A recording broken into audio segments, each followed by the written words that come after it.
नमस्कार, हिंद टीवी में आपका स्वागत है। महाराष्ट्र में सियासी भूचाल मचा हुआ है। एक तरफ उद्धव ठाकरे और राज ठाकरे के बीच टकराव की स्थिति बनी हुई है, तो दूसरे तरफ गठबंधन के अंदर ही दो पार्टियों के बीच तनाव इतना बढ़ गया है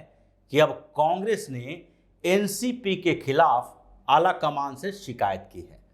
कांग्रेस के जो नेता नाना पटोले हैं, उन्होंने सोनिया गांधी को फिर से एक चिट्ठी लिखी है और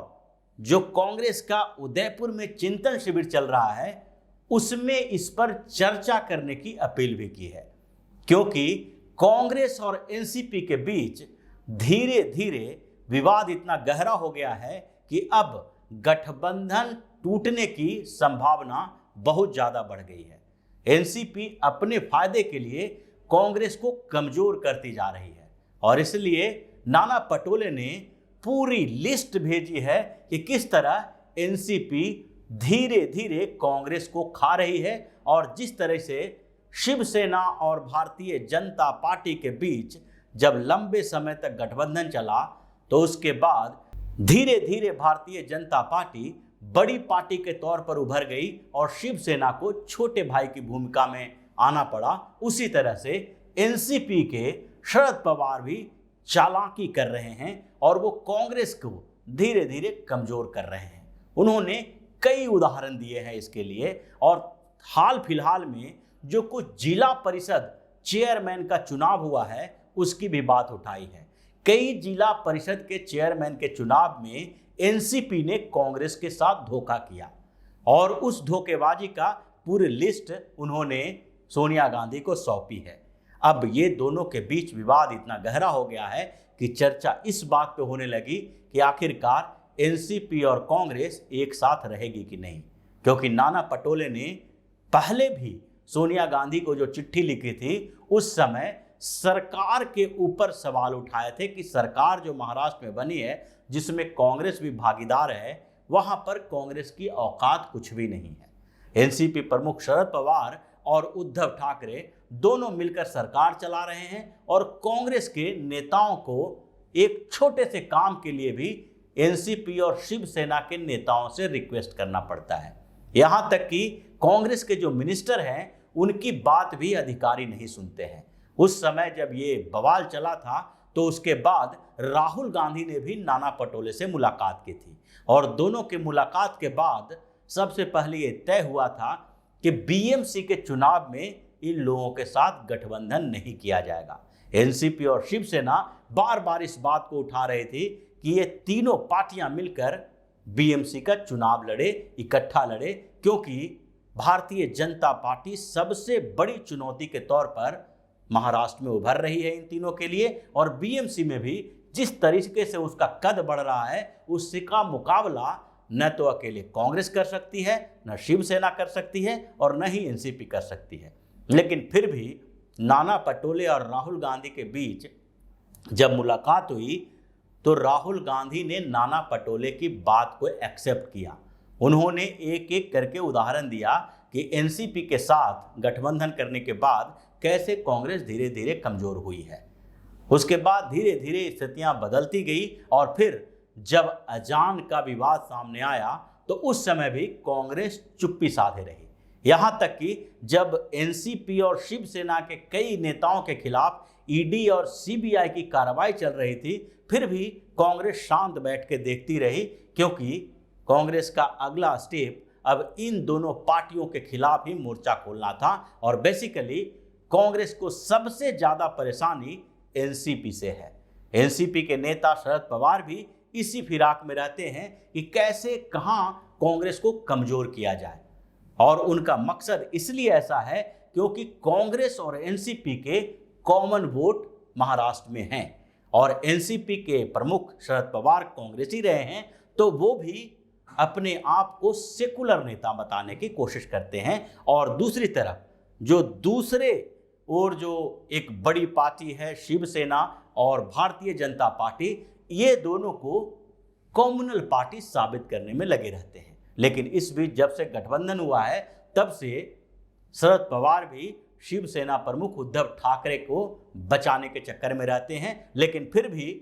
उनका मानना है कि कांग्रेस ही सबसे बड़ी चुनौती एनसीपी के लिए है और इन चालाकियों को अब धीरे धीरे वहां के कांग्रेस के नेता समझने लगे हैं। इसलिए नाना पटोले ने एक एक चुनाव का भी जिक्र किया है। नाना पटोले ने लिखा है कि 1999 की बात को देख लें, जब कांग्रेस 75 सीटों के साथ विधानसभा में बड़े भाई की भूमिका में थी और 53 सीटें लाकर एनसीपी दूसरे बड़ी पार्टी बनी थी। लेकिन उस समय पोस्ट पोल अलायंस किया गया एनसीपी के साथ, क्योंकि दोनों को एक साथ मिलकर सरकार बनानी थी और भाजपा और शिवसेना को किसी तरह से सत्ता में आने से रोकनी थी। लेकिन उसके बाद धीरे धीरे स्थिति ये हो गई है कि आज एनसीपी महाराष्ट्र में उसी तरह बड़े भाई की भूमिका में है जिस तरह शिवसेना और भाजपा में भाजपा बड़े भाई की भूमिका में आ गई। यही नहीं, उन्होंने पिछले कुछ दिनों का उदाहरण दिया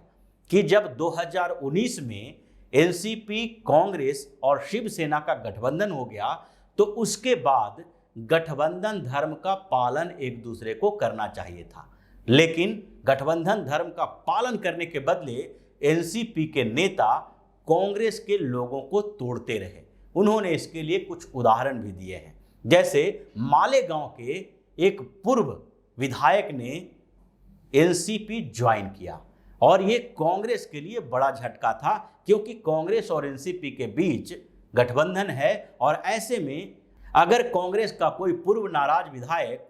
दूसरी पार्टी में जाने का विकल्प तलाश करता है तो इसके लिए एनसीपी को ये सोचना चाहिए कि अभी कम से कम गठबंधन में हैं तो उनको अपने साथ लाने में हिचकिचाहट होगी। लेकिन एनसीपी ने ऐसा नहीं किया और उनको अपनी पार्टी में शामिल कर लिए। शरद पवार ने उसके साथ साथ मालेगांव के 28 कारपोरेटर को एनसीपी में शामिल कर लिया। यही नहीं, उनके बाद भी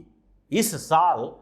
कई कारपोरेटर एनसीपी में शामिल हुए हैं कांग्रेस के, और 2020 में भी 18 कारपोरेटर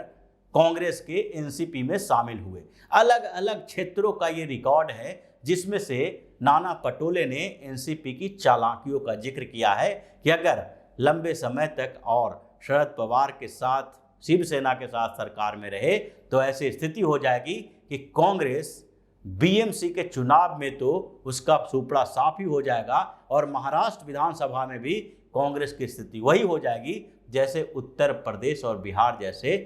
राज्यों में हुआ है। अभी भी महाराष्ट्र में कांग्रेस की स्थिति अच्छी है, इसलिए शरद पवार से अलग होकर हमें एक नए तरीके का जो राजनीति है उसको करने की कोशिश करनी चाहिए और कांग्रेस के कार्यकर्ताओं को एकजुट करना चाहिए। इसीलिए नाना पटोले के इस सवालों का जवाब देने के लिए एनसीपी के पास कुछ नहीं है। और फिर एनसीपी के जो नेता हैं जयंत पाटिल और उसके साथ साथ अजीत पवार, इन लोगों ने नाना पटोले पर व्यक्तिगत हमला शुरू कर दिया है। उन्होंने नाना पटोले पर भी आरोप लगाया कि अगर आप पहले भारतीय जनता पार्टी में थे, उसके बाद कांग्रेस में आए, तो क्या आपको ऐसा माना जाएगा कि आप गद्दार हैं। ऐसे व्यक्तिगत आरोप लगाने का मतलब है कि नाना पटोले ने एनसीपी को परेशान कर दिया है और उन्होंने जो सोनिया गांधी और राहुल गांधी को ये सारी स्थितियां बताई है, उसके बाद जिक्र किया है कि उदयपुर के चिंतन शिविर में इस बात की चर्चा हो रही है कि उसके बाद क्या किया जाएगा एनसीपी के साथ। तो ये स्थितियां महाराष्ट्र में जो बनी है उसमें लगता है कि अब महाराष्ट्र की सरकार ज़्यादा दिनों तक चलने वाली नहीं है, क्योंकि एनसीपी और कांग्रेस के बीच अब आर पार की लड़ाई शुरू हो गई है और बीएमसी का चुनाव में कांग्रेस एनसीपी और शिवसेना का साथ नहीं देगी और उसके साथ ही तीनों पार्टियों के बीच एक प्रतिस्पर्धा पैदा होगी, जिसके बाद कांग्रेस का एग्जिट प्लान सामने आएगा और फिर उद्धव ठाकरे की सरकार गिर जाएगी। तो इसी तरह की खबरों के साथ फिर से हाजिर होंगे। तब तक के लिए बने रहिए हमारे साथ और देते रहिए हमें सहयोग, ताकि इसी तरह की खबर हम आपके लिए लाते रहें। धन्यवाद। अगर आपको हमारा वीडियो पसंद आया हो तो इसे लाइक करें, इस चैनल को सब्सक्राइब करें और हाँ, बेल आइकन भी दबाएं ताकि आप तक हमारे वीडियो की नोटिफिकेशन पहुंचते रहें। हमसे जुड़े रहने के लिए अपने सुझाव हमें कमेंट बॉक्स में देते रहें। हमें आपके सुझाव का इंतजार रहेगा। हमारे साथ जुड़ने के लिए धन्यवाद।